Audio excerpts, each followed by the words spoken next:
तो सबसे पहले जो क्वेश्चन है दोस्तों, गोबर गैस संयंत्र का आविष्कार किसने किया था। मोस्ट इंपॉर्टेंट क्वेश्चन है दोस्तों कि गोबर गैस जो संयंत्र था उसका आविष्कार किसने किया था। इसके राइट आंसर की बात करें दोस्तों, इसका राइट आंसर हो जाएगा ऑप्शन नंबर ए यानी CB देसाई ने।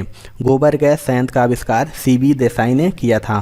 गोबर गैस संयंत्र से निकलने वाली जो मुख्य गैस होती है उसे मीथेन कहते हैं। उसे क्या कहते हैं? मीथेन कहते हैं। अगला क्वेश्चन देख लेते हैं।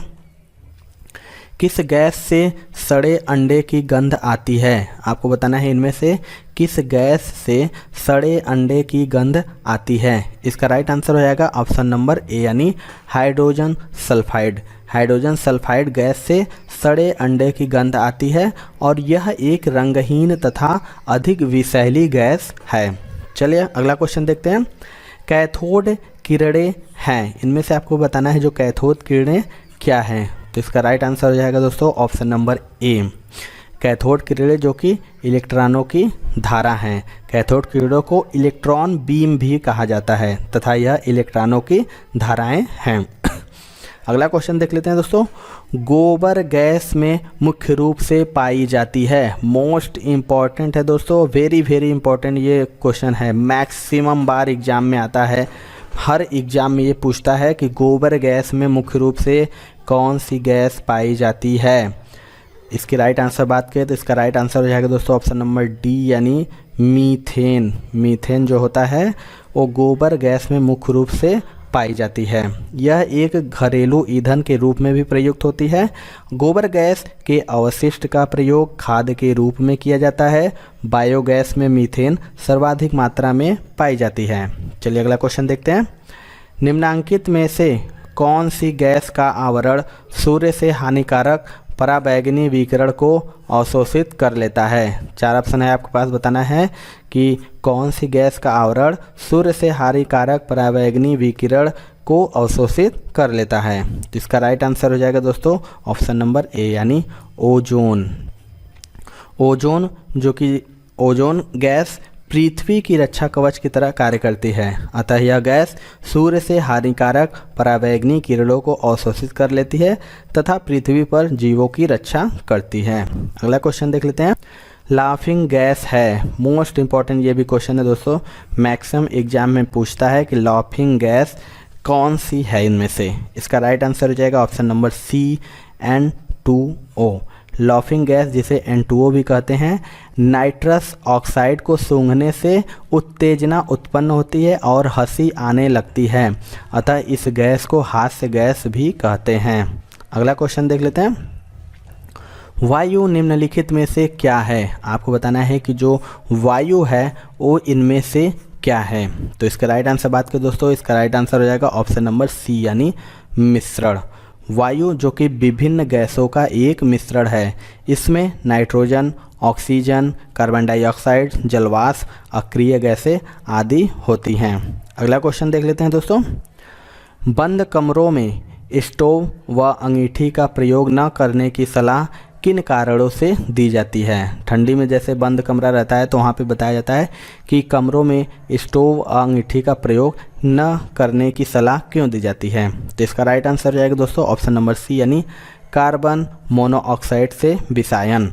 यानी जलते स्टोव या अंगीठी से कार्बन मोनोऑक्साइड गैस निकलती है, बंद कमरे में यह काफ़ी हानिकारक होती है।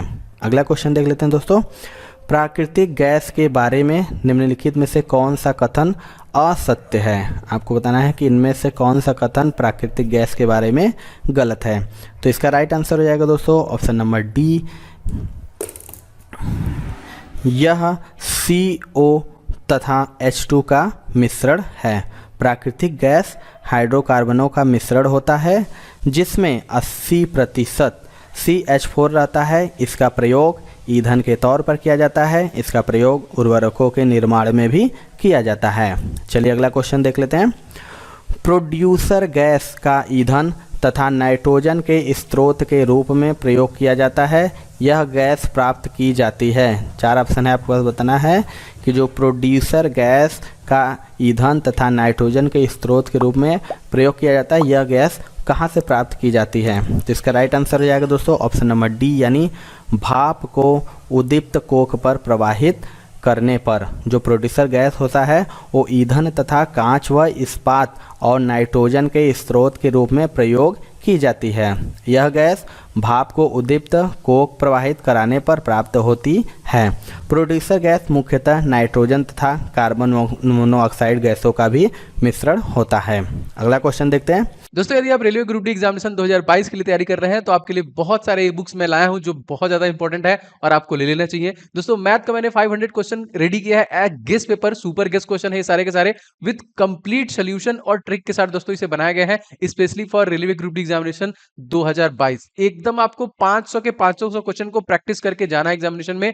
इस ई बुक का लिंक आपको डिस्क्रिप्शन बॉक्स मिल जाएगा। इसी प्रकार से बहुत सारे साइंस का देखिए 1000 क्वेश्चन मैंने कवर किया है विद कंप्लीट सोल्यूशन, मतलब इसके डिटेल भी मिल जाएंगे जिसमें फिजिक्स केमिस्ट्री बायो के सभी क्वेश्चंस लिए गए हैं और पिछले 10 वर्षों में जो लगातार क्वेश्चन पूछे गए उन सभी को इस ई बुक में लिया गया है। साइंस के अलावा दोस्तों यहाँ पे स्टैटिक जीके के 2500 क्वेश्चन ये भी आपका फुल डिटेल के साथ है और जीके टॉपिक वाइज अगर आपको कवर करना चाहते हैं जितने भी टॉपिक पूछे जाते हैं आपके जीके से 70 से ज्यादा टॉपिक दोस्तों मैंने इसमें कवर किए हैं तो आपको पूरा ऑल इन वन मिलने वाला है। तो निश्चित तौर पर दोस्तों ये सभी ई बुक आपके एग्जामिनेशन के लिए बहुत इंपॉर्टेंट है, तो आप जरूर से इसे ले लीजिए और प्रिपरेशन स्टार्ट कीजिए जिससे कि आप एग्जामिनेशन में ज्यादा स्कोर कर पाए। सभी ई बुक का लिंक दोस्तों मैंने डिस्क्रिप्शन बॉक्स में डाल रखा है, फटाफट जाके वहां से ले लीजिए। प्रतिदीप्ति प्रकाश नलिका में निम्नलिखित गैस होती है। बताना है जो प्रतिदीप्ति प्रकाश नलिका में कौन सी गैस होती है। इसका राइट आंसर हो जाएगा दोस्तों ऑप्शन नंबर बी, आर्गन। अगला क्वेश्चन देख लेते हैं दोस्तों।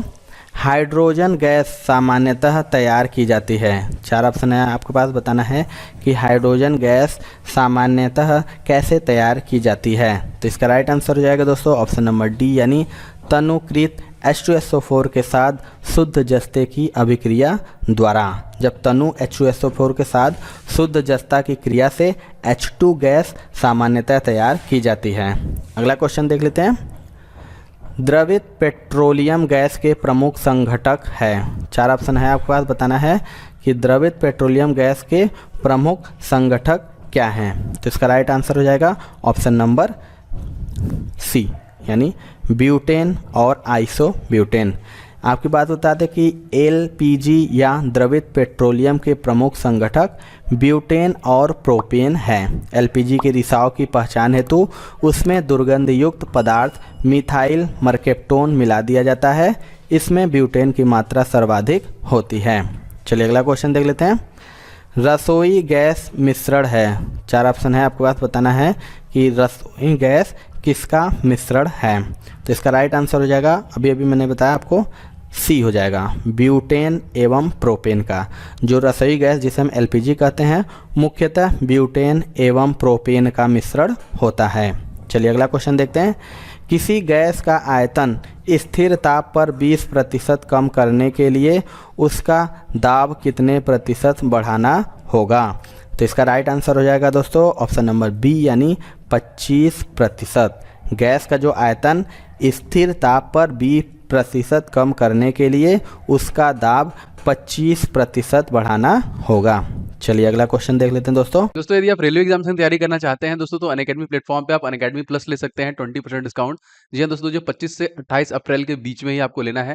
इसमें देखिए एक ऑफर चल रहा है जिसमें आप कोड इस्तेमाल करते हैं, अगर मेरा OJ10 इस कोड का इस्तेमाल करते ही आपको पूरे कैटेगरी में किसी भी रेलवे SSC आप किसी भी कैटेगरी में लेते हैं तो आपको 20% का डिस्काउंट मिल जाएगा, जो कि बहुत ही लिमिटेड टाइम के लिए है। तो आप बिल्कुल भी देरी ना करें एंड फटाफट दोस्तों आप ले लीजिए, जिससे कि आप अपनी कंप्लीट प्रिपरेशन को कर सकते हैं।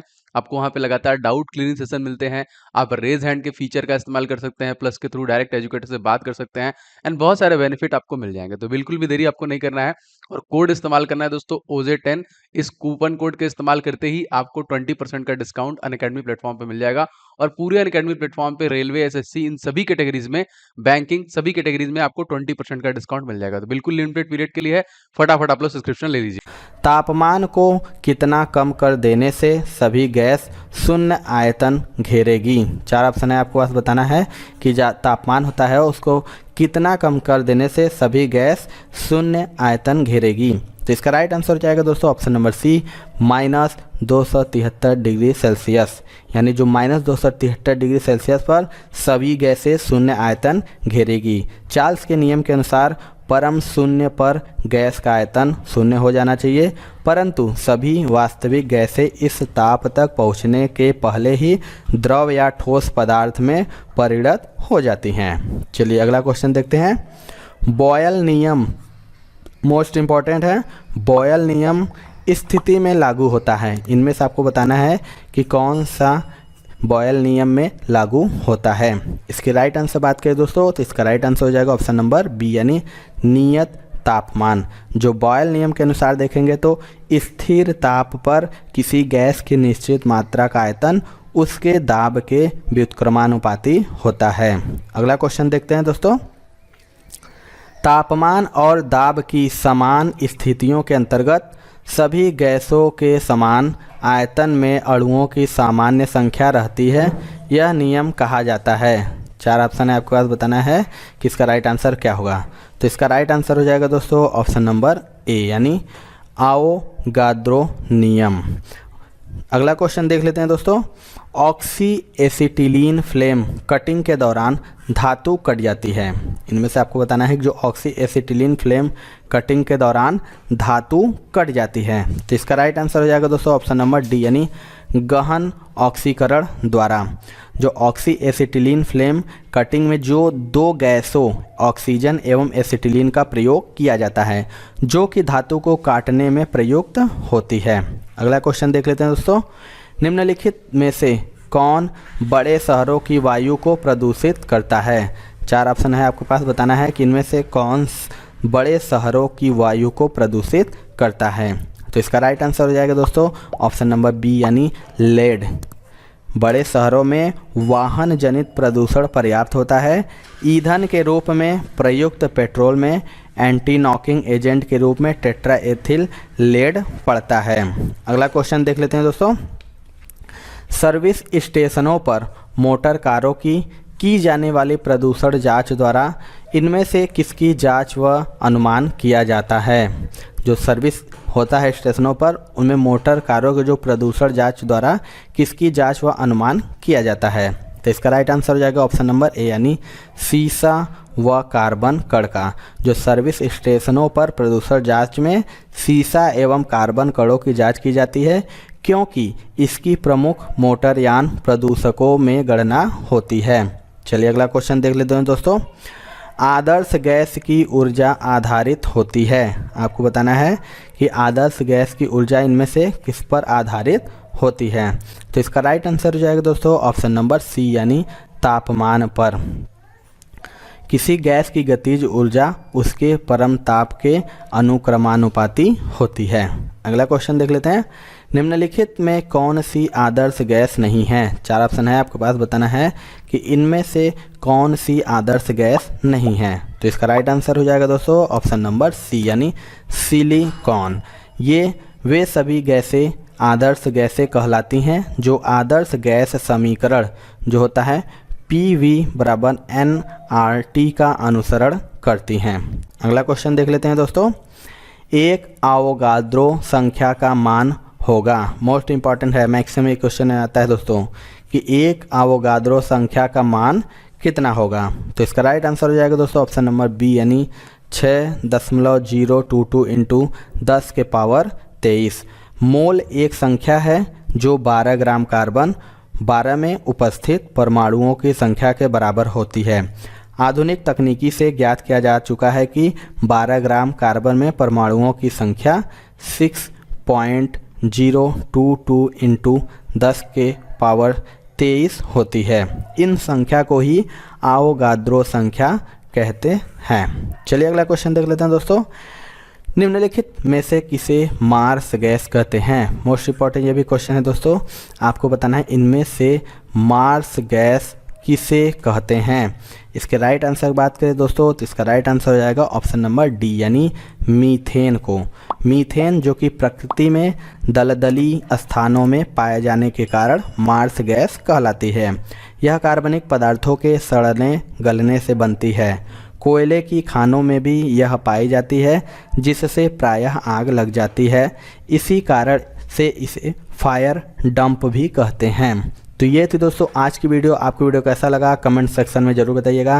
वीडियो पसंद आया होगा दोस्तों तो एक लाइक जरूर करिएगा। चैनल पे हमारे नए हैं तो चैनल को जरूर सब्सक्राइब करके बेल आइकन दबा लीजिएगा, क्योंकि हम आने वाले ग्रुप डी एग्जाम के लिए प्रिपरेशन जोर शोर से करा रहे हैं, जिससे आपको एग्जाम में कोई भी परेशानी का सामना नहीं करना पड़े। तो मिलते हैं दोस्तों अपने अगले वीडियो में, तब तक के लिए जय हिंद जय भारत।